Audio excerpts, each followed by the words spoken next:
Hey everyone, what is going on? I am back with another skid steer video, and we're gonna try to get this piston pump put back together.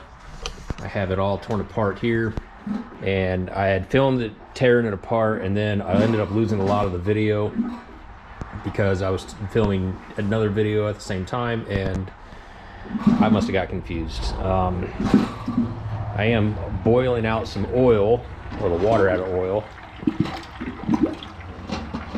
That was the oil that was down in the chain cases here, down here and down here. It was full of water.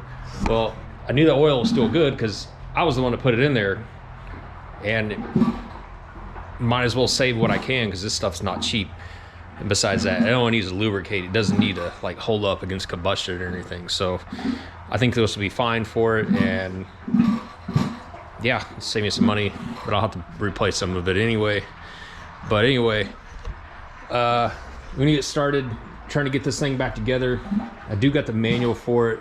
Now, I've never done this before, not with this piece of equipment, so I'm just gonna time lapse everything here and get it all back together so I can get it put back in the machine and get this machine running and working, because I need it to work. So here we go.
Next day, I've got a lot of progress done on the case, and I'll show you what I've done.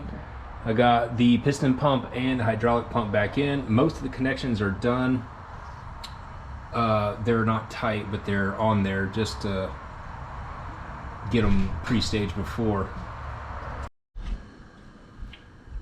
So now what I'm waiting is to get some of these other hydraulic lines on now, and I'm boiling these rubber tubes in water to kind of heat them up, to make them a little more malleable so I can get them on where they need to go, particularly those two tubes right there.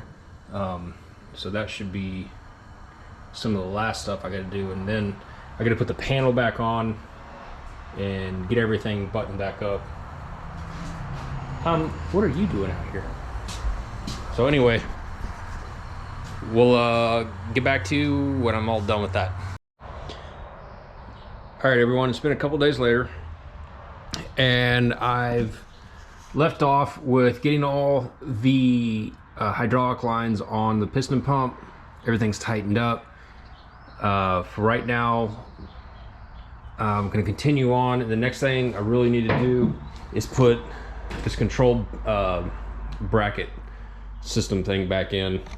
But before I do that, I'm gonna add all the hydraulic oil here, just regular 10W40 motor oil, to the hydraulic system and see if I have any leaks anywhere, which I shouldn't, because everything, at least hose wise, is new. Everything's been tightened down, so I'm hoping that I don't have any leaks, and if I do, I can address them now before I stick that thing in, and that gets really in the way of things. But I'm hoping by the end of the day today, I can get this thing up and running and moving under its own power. So we're gonna get the hydraulic oil in and see if we have any leaks, and then from there, gonna start finishing buttoning the rest of this thing up. So I'm gonna show you what that looks like, or what that looks like when it's done. All right, so I have gotten to the point to where all I gotta do now is put some fuel in this thing and crank her up to see if she's gonna live or not. Everything's back together, buttoned up the way it should have been even before I took this thing apart. Like the controls, that wasn't even on there when I got it. So far, no leaks from the motor oil that I put in. And I ended up having to take this grill out because it got smashed when we tried to load it. Although this is not connected yet, I'm not worried about that right now because it's really not going to go anywhere at the moment, and I'm not going to go use it. I just want to fire it up and see if it'll move. But kind of nervous actually. I should probably put this thing on jack stands, but I'm confident that it should run just as intended. And let's put some fuel in it and fire it up.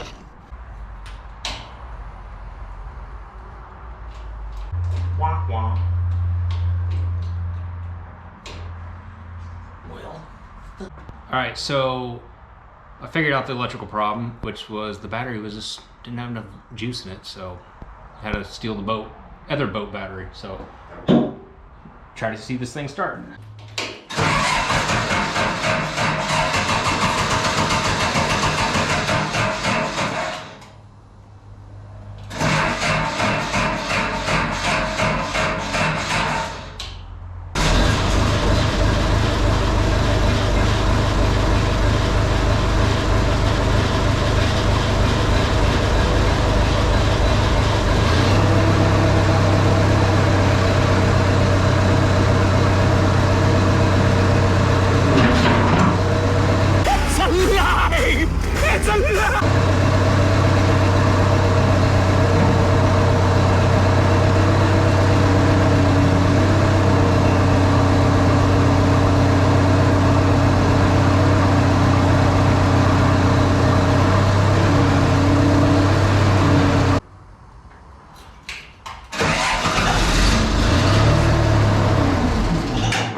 All right, so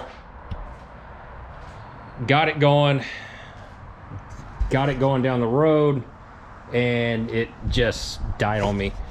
And then I figured out that I need to bleed the system, but I believe what is going on is that this fuel filter that I have back here, I'll show you. This filter is sucking in air somewhere and it's loading up my system, so it'll prime for a bit and then it'll die. But it's running, it's moving under its own power, which is a huge success. The next thing is going to do is I'm going to have to take this ram off to have it rebuilt because it is leaking super bad, and this is something that I can't not take care of. And I got a few leaks and some wiring to button up, but other than that, I'm going to put this thing back together, the rest of it anyway, and get it back running and serviceable running.